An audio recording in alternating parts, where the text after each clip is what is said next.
Okay, so we're on our third review for exam number 3, Math 105. Let's get our drawing paper ready. Let's go widen it. Let's get our pencil. And let's move our paper down a little bit, if we can. Seems to, oh, it did come down. That's good. And now I am ready to start. Exam 3, Math 105, review, and this is C, third one. Okay, let's get right into it. Here's a problem that you need to know about. Let's call it problem number 1 for our paper here. 3xy squared, 3xy squared, need to cover this whole thing, plus 48 x cubed, but not 48, the square root of 48 x cubed to be exact. Okay, got to go back to exam 1 material that's included on this test, as we all know. Split this into the perfect squares on the left and the leftovers on the right. The leftovers will belong on the right. Y squared is a perfect square, belongs on the left. 3 is not a perfect square, neither is x. Those are leftovers. Okay, let me continue down this line, and then I'll do this afterwards, hopefully. So now, what is the square root of y squared? It is y. What's the leftover that's not moving? 3x. Fine. Now let's go down this sideline here, the right sideline.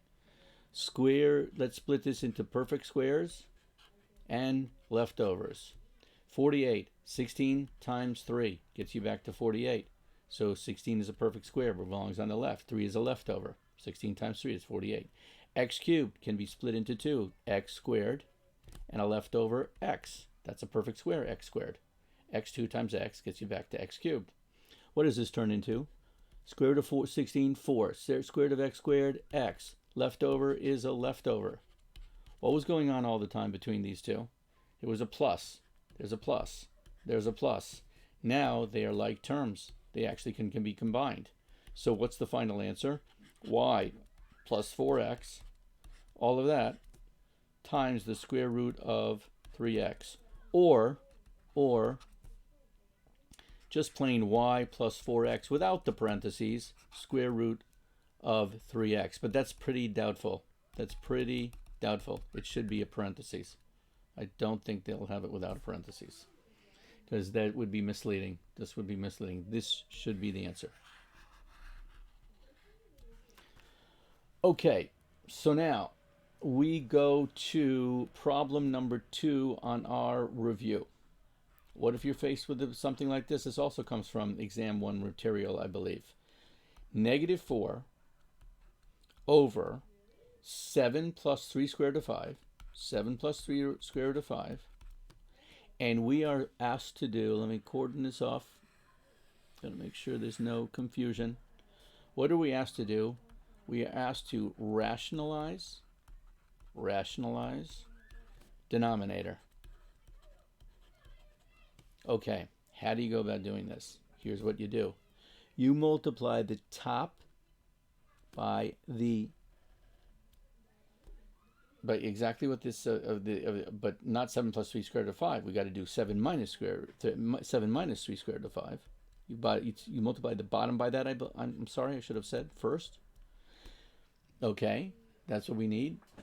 And that'll turn it into, they'll get rid of all this stuff. We'll get a number on the bottom and we'll get it rationalized. And if you multiply the bottom by that, you have to multiply the top by that. Same thing, times 7 minus 3 square root of 5. Okay. So now, let me show you on scrap paper, which I'm going to move the paper up. Might as well right now move up the paper. It'll make, I believe, make life easier if I move up the paper right now, so we can see what we're doing.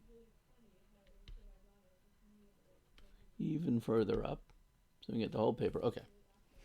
So let me show you on scrap paper right over here in this corner. I think I can do that. I want to show you in advance what 3 squared root of 5 times minus 3 square root of 5 is? Because you might be rusty on that, minus. Okay, 3 times negative 3 is negative 9. Right, 3 times, this is supposed to be a negative there. Negative 3. 3 times 3, and square root of 5 times square root of 5 is the number 5. Don't forget, the square root of blank times the square root of blank is blank. Square root of 121 times the square root of 121 is 121. So square root of 5 times square root of 5 is 5. So what does this turn into? Negative 45. That's what I want to show you on scrap paper. We're going to have to do it again, but I want to show it to you on scrap paper in advance. So what do we got to do up here? Multiply negative 4 times 7, which is negative 28. And negative 4 times negative 3, which is positive 12. And then square root of 5. Fine. Over 7 times 7, which is 49.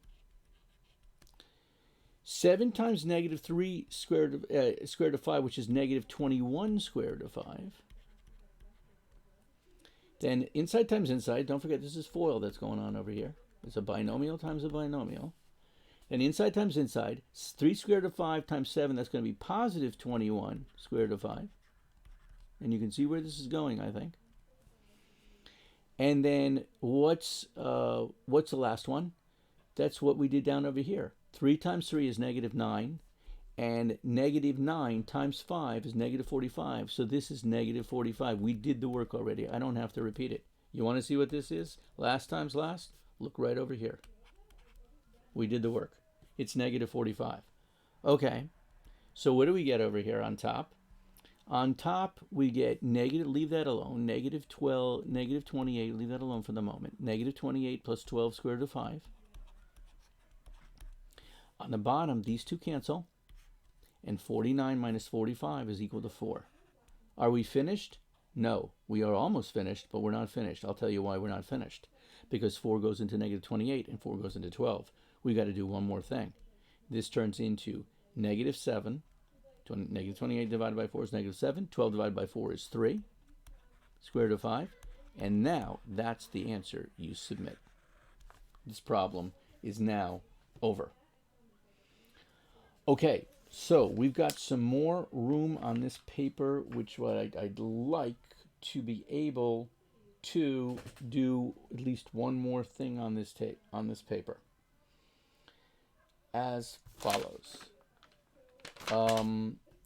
What if you're faced with another problem from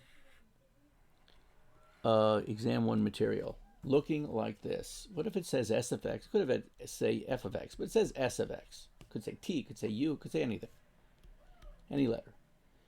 Equals the square root of 9 plus x.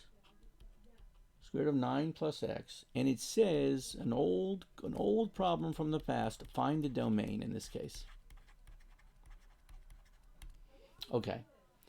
So now on scrap paper, this is if you see square root, you got to make sure that it's not the square root of a negative number, because that's not a domain. That's not rational. So it's not a domain. It's got to be regular numbers.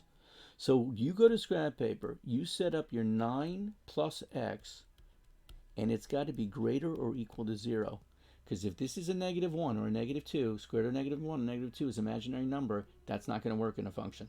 It's got to be, if it turns into 0, don't mind. If it turns into 1, 2, 3, don't mind. But it can't be a negative number. So 9 plus x has to be greater or equal to 0. That's pretty easy to figure out. Minus 9 on both sides. That's gone. And x is greater or equal to negative 9. There's the answer. But they're not going to want it this way. That's the answer. However, they want it in very formal way, and that's to use this notation that we've seen many times. It's got to be greater or equal to negative 9. So the lowest number it could be is negative 9. Can it be negative 9? Yes, because it's going to be equal to negative 9. Where can that go? Anything greater than that, that can go all the way to infinity. That's the notation they want to see as the final answer for a problem like this. All right, so we're able to stick 3 problems onto this review C. And that ends this video.